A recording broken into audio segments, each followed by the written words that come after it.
Breaking news చూస్తున్నాం. గండికోట వైష్ణవి హత్య కేసులో నిందితులెవరు? తుది దశకు కేసు విచారణ చేరుకుంటోంది. వరుసగా వైష్ణవి సోదరులను పోలీసులు ప్రశ్నిస్తున్నారు. అన్ని కోణాల్లో కూడా కేసునైతే దర్యాప్తు చేస్తున్నారు. కుటుంబంలో ఏమైనా ఆస్తి తగాదాలు ఉన్నాయా అని కూడా ఆ వైపు నుంచి కూడా ఫోకస్ చేశారు పోలీసులు. సుమన్ టీవీతో ఎస్పీ సంచలన వ్యాఖ్యలే చెప్పారు.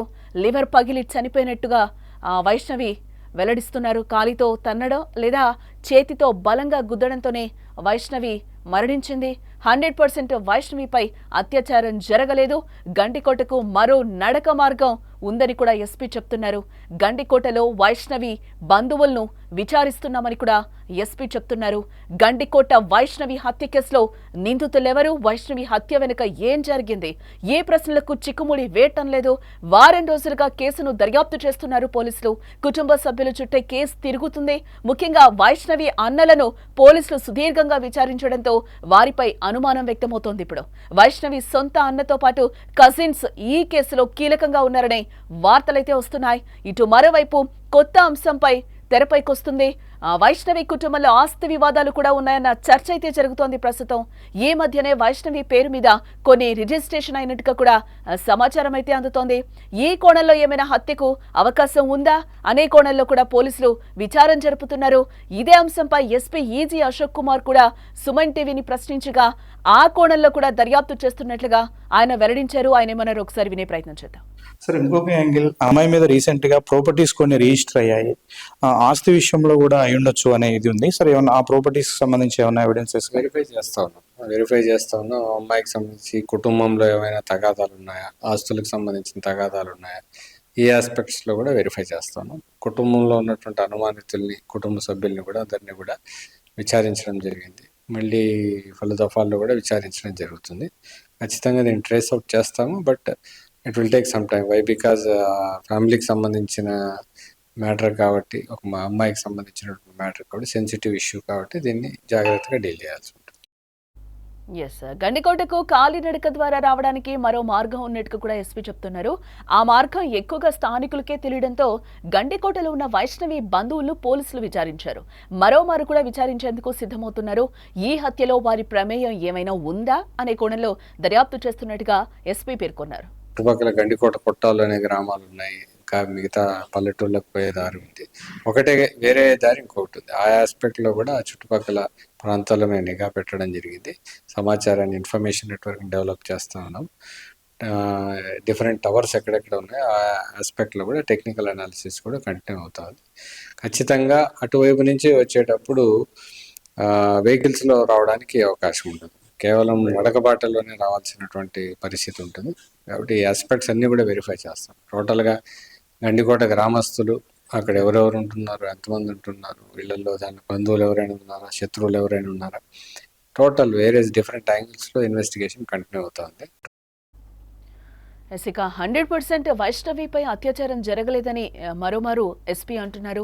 2 గంటల పాటు ఆమెతో ప్రియుడు లోకేష్ ఉన్న వారిద్దరి టెన్షన్లోనే ఉన్నారని, గండికోటలో రూమ్ తీసుకున్న కాసేపటికే లోకేష్ బంధువు ఫోన్ చేసి వైష్ణవి కుటుంబ సభ్యులు వెతుకుతున్నారనే సమాచారం ఇవ్వడంతో వారు ఒక్కసారిగా కూడా గందరగోళానికి గురైనట్టుగా చెప్తున్నారు.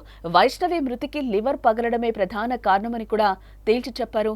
కాలితో బలంగా తన్నడం కానీ లేదా గట్టిగా గుద్దడంతో ఆమె చనిపోయినట్టుగా కూడా పోస్ట్ మార్టంలో తేలిందని అంటున్నారు. మనం అన్ని కోణాల్లోనూ స్టడీ చేస్తా ఉన్నాం. అదేవిధంగా అమ్మాయి చనిపోయిన తర్వాత ఆ అమ్మాయి బాడీ మీద ఉన్నటువంటి గాయాల్ని క్షుణ్ణంగా పరిశీలించడం జరిగింది. పోస్ట్ మార్టం నివేదికను కూడా డాక్టర్లతో ప్రాథమికంగా తీసుకొని అంచనా వేయడం జరిగింది.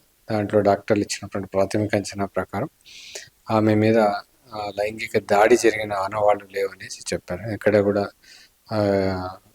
గోటితో పరికినటువంటివి కానీ, ఇంకా కొరికినటువంటివి కానీ, ఇంకా ఇతరత్ర సైన్స్ ఏవి కూడా లైంగిక దాడికి సంబంధించినటువంటి, అసాల్ట్కి సంబంధించిన సైన్స్ లేవు. కడుపులో ఉన్నటువంటి లివర్కి పెద్ద గాయం అవ్వడం వల్ల, రప్చర్ అవ్వడం వల్ల, లాసిరేటెడ్ ఇంజురీస్ అవ్వడం వల్ల ఈ డెత్ రీజన్ అనేది తెలిసింది. ఆమె మృతికి కారణం ఆ లివర్ పంక్చర్ అవ్వడం వల్ల జరిగింది అనేసి ప్రాథమికంగా డాక్టర్ల యొక్క నిర్ధారణ. లైంగిక దాడి కంటే ముఖ్యంగా ఈ యొక్క రీజన్ వల్లనే ఆమె చనిపోయిందని చెప్తా ఉన్నాం. ఆమె మోకాళ్ళకి కొన్ని దెబ్బలు ఉన్నాయి. ఏమైనా పరిగెట్టేటప్పుడు కింద పడ్డామా, ఇంకోట అది ఎవరు కొట్టారు, ఎందువల్ల కొట్టారు, ఎలా దెబ్బలు తగిలాయి అనే కోణాల్లో ఎగ్జామినేషన్ చేస్తాం. ఆయుధాలు ఏమైనా వాడినట్టు నిర్ధారణకు వచ్చారు. అది కూడా మేము ఎంక్వైరీ చేయడం జరిగింది డాక్టర్స్తో. బ్లంట్ ఇంజరీస్తో ఏమైనా అటాక్ చేశారా అన్నప్పుడు ఎక్కడ కూడా బాడీ మీద వాతలు కానీ కర్రలతో కొట్టినట్లు రాడ్స్తో కొట్టినట్లు ఎక్కడా లేదు. శరీరం మీద ఏమాత్రం ఎక్కడ కూడా దెబ్బలు కొట్టినట్లు గుర్తులు లేవు, కానీ లోపల మాత్రం లివర్ డ్యామేజ్ అయింది. మోస్ట్లీ కాలుతో గట్టిగా తన్నడం వల్ల కానీ పిడికిలతో గట్టిగా గుద్దినప్పుడు కానీ ఇలాంటి ఇంజరీస్ అవుతాయి అనేసి డాక్టర్స్ మాకు చెప్పినటువంటి ప్రాథమిక నివేదికలో తెలిసింది. ఇక మొత్తానికి కేసు దర్యాప్తు తుది దశకు చేరుకుంటున్నట్టుగా కూడా తెలుస్తోంది. ప్రస్తుతం కేసు అప్డేట్ పై మరింత సమాచారం మా ప్రతినిధి సుదర్శన్ అందించే ప్రయత్నం చేస్తారు. సుదర్శన్, పోలీసులు కూడా సుమన్ టీవీతో కొన్ని కీలక వ్యాఖ్యలు చేశారు. తుది దశకు వస్తుంది అని కూడా చెప్తున్నారు. ఏమాత్రం కూడా మేము అటు ఇటు కాకుండా కేసును అయితే డీల్ చేస్తున్నామని కూడా ఎస్పీ క్లియర్గా చెప్తున్న పరిస్థితులు కనిపిస్తున్నాయి. మన సుమన్ టీవీతో వైష్ణవి కేసులో కొత్త కోణాలు వెలుగు చూస్తున్నాయి. కేసు తుది దశకు చేరిందని కూడా మనం అనుకోవచ్చు అంటారా? వైష్ణవి, మనం 2 రోజుల క్రితమే దీన్ని బ్రేక్ చేసాము.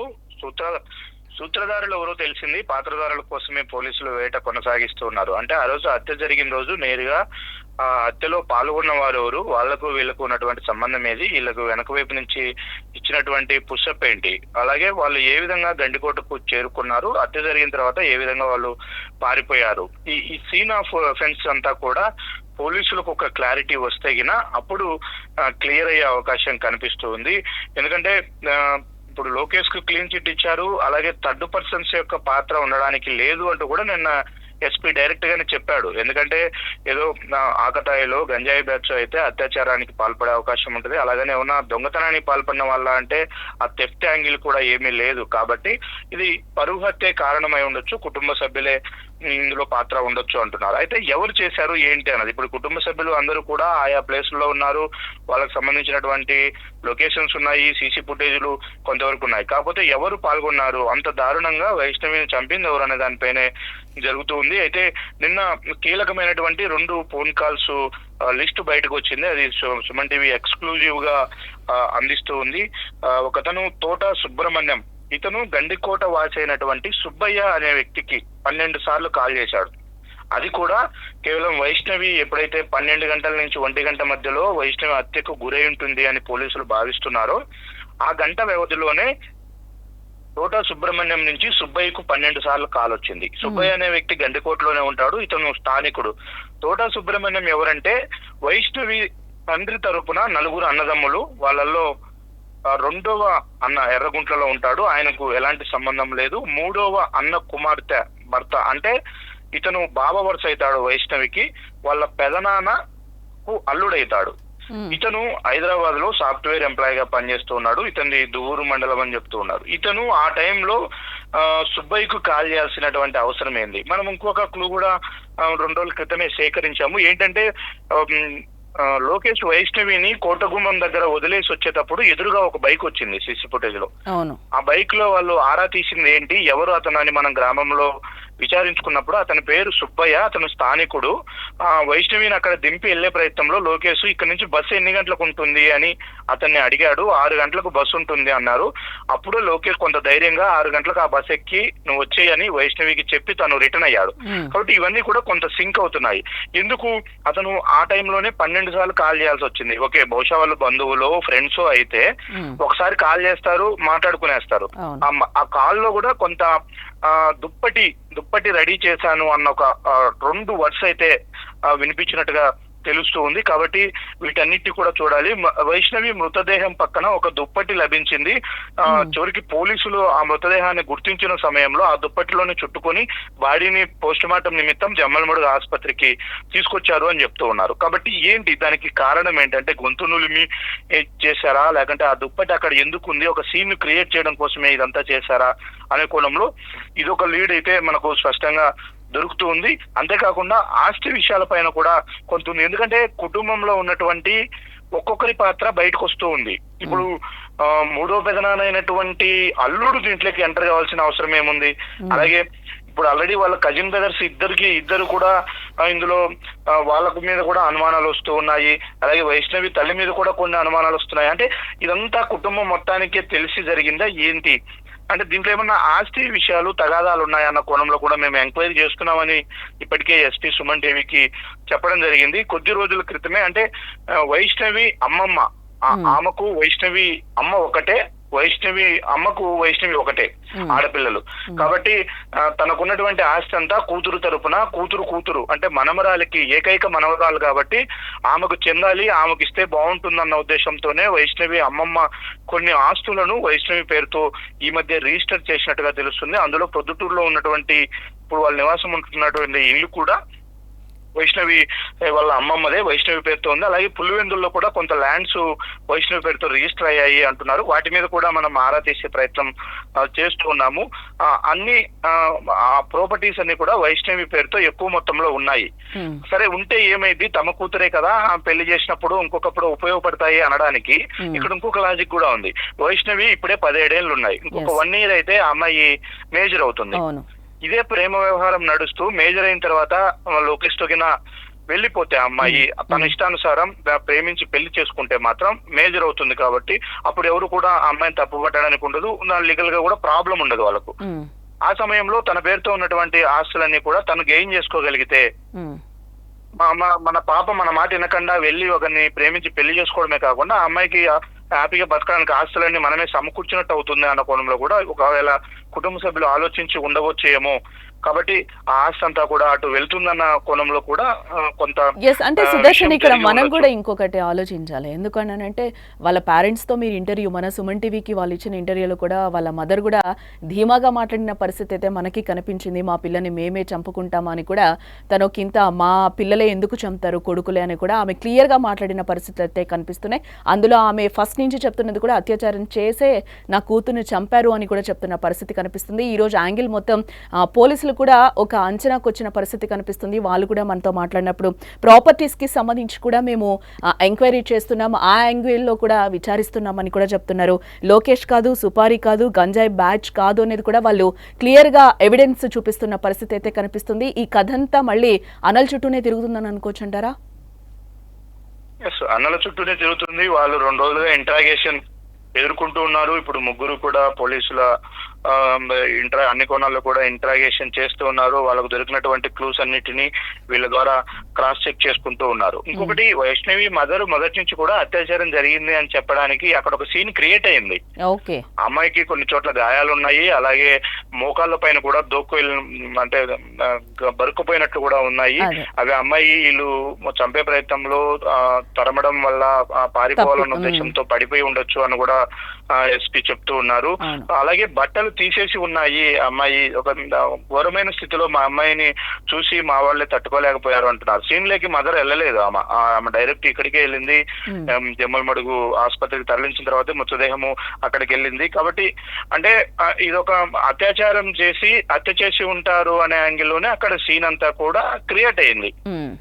దాన్నే వీళ్ళు బాడీని కూడా చూడక ముందే ఆమె తల్లి ఈ విధంగా కామెంట్ చేశారు. అంటే అప్పటికి ఏం జరిగింది కూడా పోలీసులకే క్లారిటీ లేదు, పోస్ట్ మార్టం జరగలేదు, అప్పటికి అసలు అత్యాచారం జరిగిందా లేదా అని ఆమె అంత స్పష్టంగా చెప్పడం వెనక కూడా అంటే ఈ స్కెచ్ ముందే వీళ్ళకి తెలుసా, ఈ విధంగా చేసి ఉంటారు అనేది తెలుసా అన్నది కూడా అనుమానం వ్యక్తం చేస్తూ ఉన్నారు.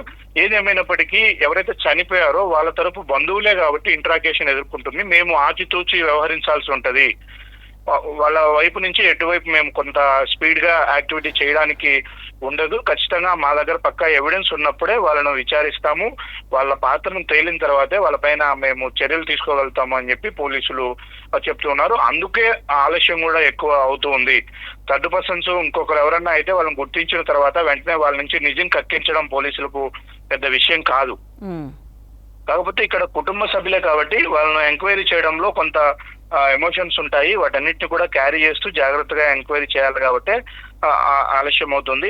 ఆస్తి విషయానికి సంబంధించి కూడా పోలీసులు ఒకవైపు ఎంక్వైరీ చేస్తున్నారు. అమ్మాయి పేరుతో ఏమేమి ఉన్నాయి, ఎప్పుడు రిజిస్టర్ అయ్యాయి, ఏంటి అనేది కోణంలో కూడా ఆలోచిస్తున్నారు. ఇక ఇంకొక మెయిన్ ఇంపార్టెంట్ విషయం ఏంటంటే బ్రహ్మయ్య తన సొంత అన్న బ్రహ్మయ్య పాత్ర ఉందంటూ నిన్న పెద్ద ఎత్తున ప్రచారం జరిగింది. చాలా మాధ్యమాల్లో కూడా వాటిని ప్రచారం చేశారు. అయితే బ్రహ్మయ్య చెన్నై వెళ్ళాడు అన్న మాటను వాస్తవమే, అతను చెన్నై వెళ్ళినట్టు ఎవిడెన్స్ ఉంది, మాకు దొరికిందని కూడా ఎస్పీ చెప్పాడు. కాబట్టి అతను సీన్ జరిగిన రోజు లేడు, అంటే ఆదివారం రాత్రి వెళ్ళాడు, సోమవారం మధ్యాహ్నం సంఘటన జరిగింది, అతను మళ్ళీ సంఘటన జరిగిన తర్వాత సాయంత్రానికి వచ్చేశాడు. కాబట్టి అతను ఎక్కడా కూడా లేడు. కాకపోతే అతను కాల్ డేటాలో ఎవరితో అయినా ఫోన్ లో మాట్లాడా ఏంటి అనే విషయాలను బట్టి అతన్ని ఇన్వాల్వ్ చేయాల్సి ఉంటుంది తప్ప అతని పాత్ర ఉండకపోవచ్చు. ఇప్పుడు ఇది ఫాలోఅప్ చేసిన వాళ్ళలో ముఖ్యంగా గండికోటకు సంబంధించిన వాళ్ళే దీంట్లో పార్టిసిపేట్ చేసి ఉంటారన్న ఒక అనుమానం కూడా ఉంది.